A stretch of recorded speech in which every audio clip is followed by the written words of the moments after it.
Avec Thomas Hill et cette émission exceptionnelle ce matin en direct du Palais Brongniart en plein cœur de Paris pour le bicentenaire du groupe Hachette avec votre dernier invité du jour, Thomas Hill. Oui, mon dernier invité et pas des moindres, tout simplement le patron, le président, directeur général du groupe Louis Hachette et DG délégué de Hachette Livre. Bonjour Jean-Christophe Thierry. Bonjour Thomas et bon anniversaire. Oh, c'est gentil. Bon anniversaire à Hachette, c'est vrai, 200 ans. Mais 200 ans. Bon anniversaire au jeune Thomas Hill. Je ne sais pas si je fêterai mes 200 ans, hein. Je pense que ça va être plus compliqué. Mais merci en tout cas d'être avec nous ce matin, ce grand jour pour vous, le lancement de ces grandes rencontres d'Hachette pour les 200 ans de votre groupe. Pendant 3 jours, vous allez célébrer les auteurs, les lecteurs. Et on le répète, hein, c'est un événement gratuit. Je crois que vous avez vraiment tenu, Jean-Christophe Thierry, à ce que ce soit gratuit, ouvert à tous. Oui, c'était notre objectif principal. Il y a beaucoup d'événements pour le livre. Il n'y en a pas assez. Hein. Plus on rassemble les gens pour le livre, plus on se donne des chances de leur donner envie de lire, d'acheter des livres, etc. Mais beaucoup de festivals, beaucoup de salons sont payants. Et nous, il nous paraît évident que si on veut amener les gens au livre, si on veut que les jeunes lisent, c'est pas eux qui ont le plus gros pouvoir d'achat, donc il faut que ces événements-là soient gratuits. Et alors avant de parler avec vous de ce marché du livre complexe, je voulais d'abord revenir sur l'événement du jour, quand même l'annonce qui a été faite ce matin de la venue de Boualem Sansal au sein du groupe Hachette et au sein de la maison d'édition Grasset. J'imagine que vous étiez en discussion avec lui depuis quelque temps, depuis sa sortie de prison. Écoutez, ça s'est fait vraiment très simplement. Hein. C'est l'initiative d'un homme qui a passé une année absolument horrible, évidemment, dans les prisons algériennes, qui est rentré en France et qui a décidé de faire des changements dans sa vie, dont celui de changer d'éditeur.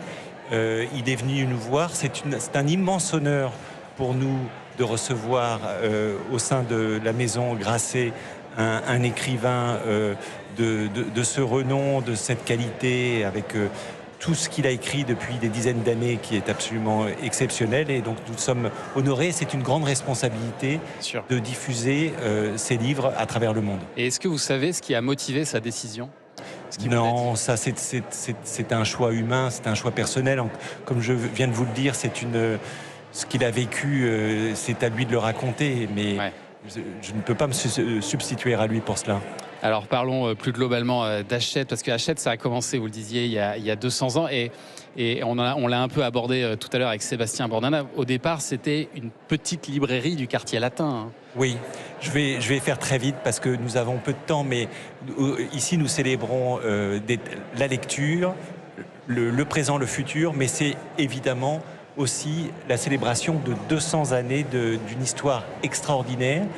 Le point de départ, c'est un homme de génie qui ouvre une librairie en 1826 dans le quartier latin. Il faut juste réaliser qu'en 1826, ça n'est qu'une librairie parmi 200.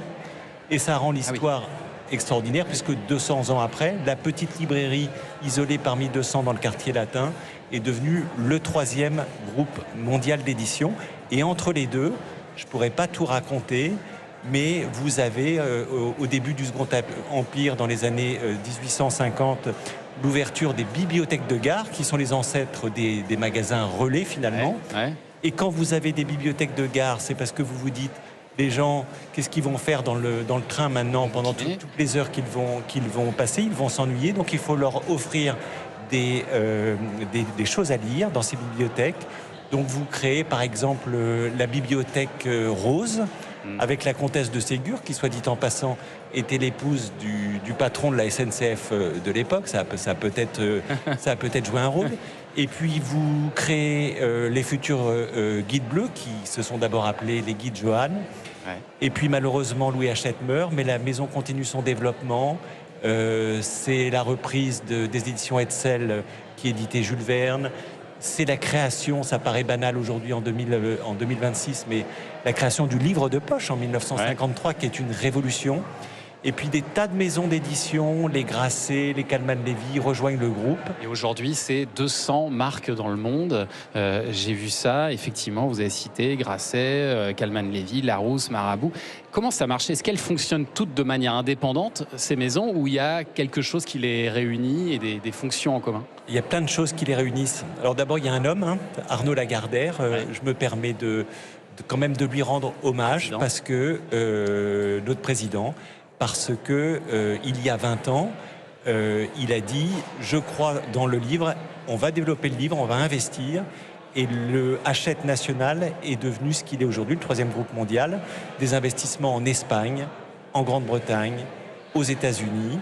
Et il y a 20 ans, il n'y avait pas grand monde qui pariait dans l'avenir du livre. Il n'y avait pas grand monde qui pariait dans l'avenir de la musique. Vous avez vu ce que c'est. Ouais. Et donc, c'est un pari audacieux qui a été remporté. Mais ce qui doit être compliqué quand même, Jean-Christophe Thierry, c'est que les gens, on le voit bien, lisent de moins en moins. Comment est-ce que vous faites pour arriver quand même à croître dans un marché qui globalement se tasse? D'abord, on a des auteurs exceptionnels. Astérix, Fab Caro, Ah ouais.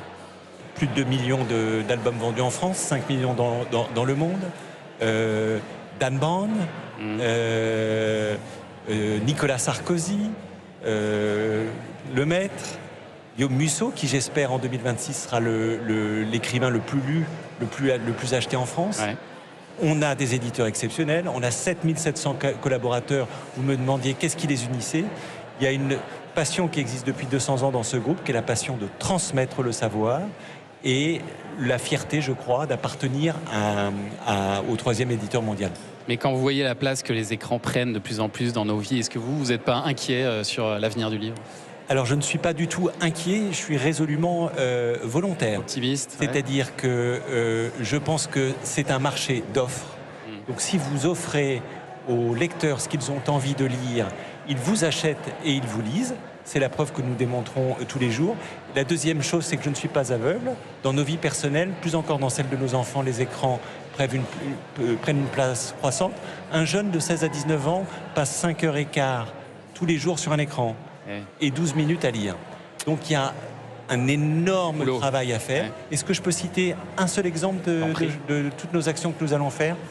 Nous allons maintenant demander à nos auteurs et à nos éditeurs d'avoir une dernière page dans les livres où nous allons expliquer, l'auteur, l'éditeur, à ses lecteurs, ce que c'est que la lecture plaisir tout au long de sa vie, ce que ça apporte dans la vie, dans le développement des personnalités. Et si ça peut aider les parents à faire lire leurs enfants, ce sera pas mal. On voit en tout cas que ici, visiblement, le livre a de beaux jours devant lui parce qu'il y a énormément de monde au Palais Brongniart ce matin. Merci beaucoup Jean-Christophe Thierry. Donc bon anniversaire. On a rarement l'occasion de fêter les 200 ans de quelqu'un. Donc, bon anniversaire Hachette. Merci. Bon anniversaire Thomas.